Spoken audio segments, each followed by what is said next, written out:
Hey everyone, it's Ben Hardy here, and in today's video, we're going to be talking about the new car market and how it's in quite a bit of trouble when it comes to retail sales. Before we get into the video though, as always, if you want to save time and money the next time you purchase a car, link to my car buying guide in the description down below. And then if you want to see more videos just like this, then I recommend you subscribe because I post content every single day. Let's get into it.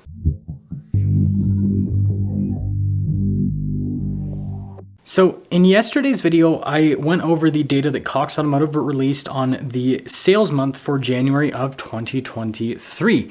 And in that data, I talked about how new car sales were down by about 20%, but used car sales were up by a substantial margin. Now, if we just quickly go over some data points, again, new car sales down by about 20%. Looks like one of the lights are freaking out, so sorry about that. And with the projections based on how many new cars were sold in January of 2023, it looks like 2023 as a sales year, we'll see about 15.5 million new vehicles sold, which is up from what December was projecting at 13.3 million. So what this means is that we had a really soft December with new car sales, and January, although down from December with new car sales, was actually a pretty strong January. But that's not the full picture, because a lot of the new car sales that happened in January were fleet sales. Fleet sales are up by a very large margin.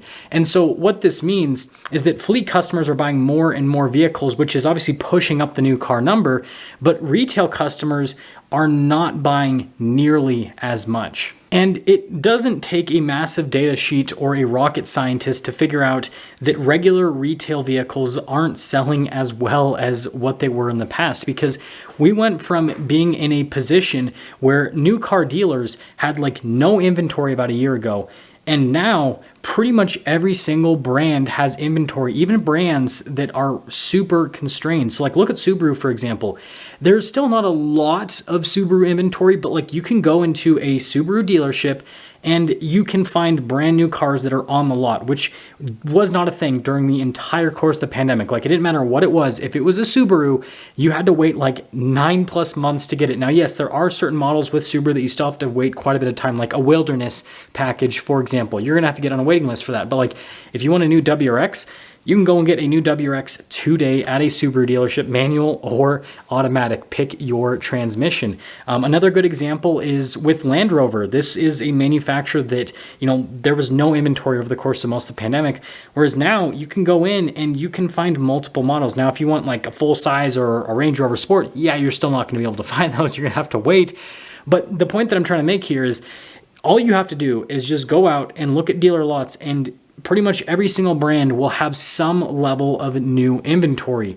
And so this shows that not only has manufacturing increased, but also this shows a pullback in overall demand, because again, when we look at the numbers, when we look at the fact that we are pacing to sell about 15.5 million new cars this year, that shows that there is a lot less demand than what we see in even a normal market, because in a normal market prior to the pandemic, we would see almost 18 million new vehicles sold in a year. And so if we're in a situation where dealer inventories are increasing at a sales rate that is far lower than what we see prior to the pandemic, that means that we have a demand rate that is lower than what we saw before the pandemic. And if you've been following these videos for quite some time, then you know exactly why this is happening. The interest rate increases, the fact that new vehicles are substantially more expensive than they were in the past.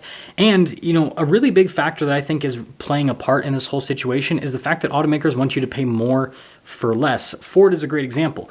If you look at a 2023 F-150 Platinum, you won't get massaging seats, you won't get seats that are as adjustable as what a Platinum normally has, and you won't get a heated steering wheel. And this is supposed to be a luxury truck. And guess what? On top of that, you have to pay more for a 23 F-150 Platinum than what you would have had to have paid for a 22 or a 21 F-150 Platinum that would have all of those features that I just listed that kind of make it an F-150 Platinum. And there are plenty of other vehicles that follow suit with this.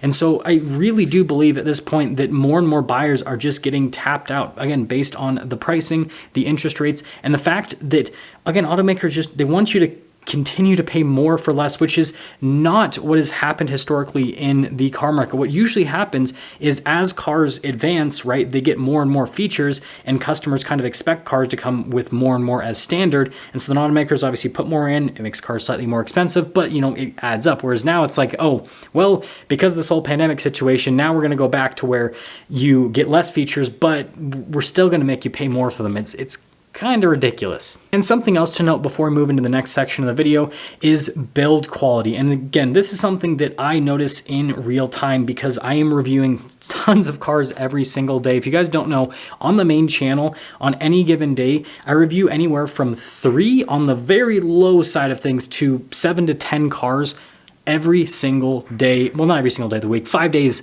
a week. And so I'm looking at a bunch of different cars from a bunch of different brands, and I'm obviously seeing, the fit and finish and build quality and all that kind of stuff with cars. I mean, I just posted a video of a BMW today where I literally had the BMW pop a check engine light as I was doing my whole point of view drive with it. And it was a brand new car. And so I'm not saying anything about BMWs. Like you guys can do your own research on that. But the point that I'm trying to make is build quality and just overall quality with vehicles post-COVID is just not good. And, I probably should make a dedicated video to deep dive into this, but this is another thing that's pushing buyers away. So based on the sales data from December and January, what does this mean for the new car market moving forward? So first off, automakers are going to focus more heavily on fleet sales because this is where the growth can happen right now. Again, December was a crap month for retail sales and January was a crap month for retail sales.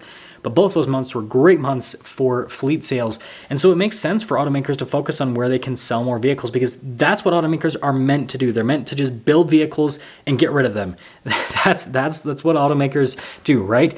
And so if they can sell more vehicles to fleet companies, that's what they're going to do. And again, I can tell you anecdotally, this is what I'm seeing happen in real time because some of the dealers that I film for happen to do courtesy deliveries for their manufacturers with these fleet vehicles.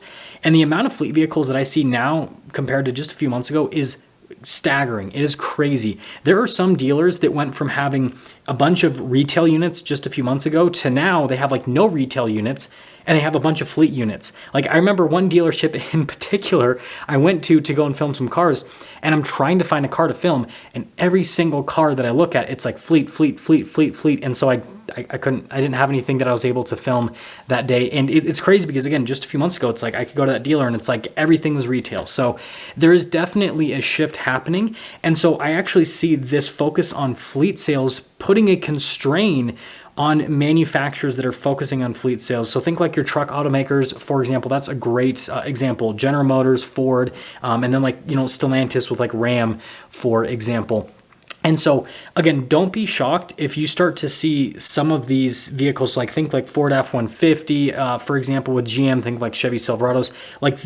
There's good supply right now, but the supply could dwindle in the next few months because the automaker's okay, so we could build this retail unit and have it sit in the dealer lot for a few months because customers aren't buying, or we could instead take this material, build a fleet vehicle, and sell it immediately. Which route are they going to go? They're going to go the fleet route. And I guess something else that I can tell you anecdotally is I've noticed that with certain dealers, they're not really getting lot vehicles anymore. They were starting to get them over the last few months, and now the only vehicles that they seem to be receiving are custom orders. And so it's the manufacturer really, it seems they only want to build retail vehicles if it's someone that's ordering the vehicle. And so this could actually give automakers some level of pricing power to where they don't have to put rebates on retail pieces because they can still say, oh, well, why would we put a rebate? We don't have any vehicles on the lot because we sold all the vehicles to whatever fleet company is buying them. And so I think it's too soon to tell the exact repercussions of this whole situation. But I think that this is kind of an out for automakers to not discount vehicles anytime soon, because if they are only going to build 15.5 million vehicles this year in total, and they have fleet customers that are willing to buy a large portion of those vehicles because they need to beef up their fleets because they've been depleted over the last few years with the lack of new vehicles being built, then it puts automakers in a situation where they'll just sell the vehicles to the fleet companies. The retail customers still won't have a lot of vehicles, and that's fine because the retail customers don't want to buy vehicles. And so then that ultimately leads to higher prices for retail customers, fleet companies get their vehicles and automakers get to cash out. I know, not exactly the best setting. Let me know what you guys think about this whole situation. Let me know what you think is going to happen moving forward based on the trends that we see. And with that being said, I'll see you.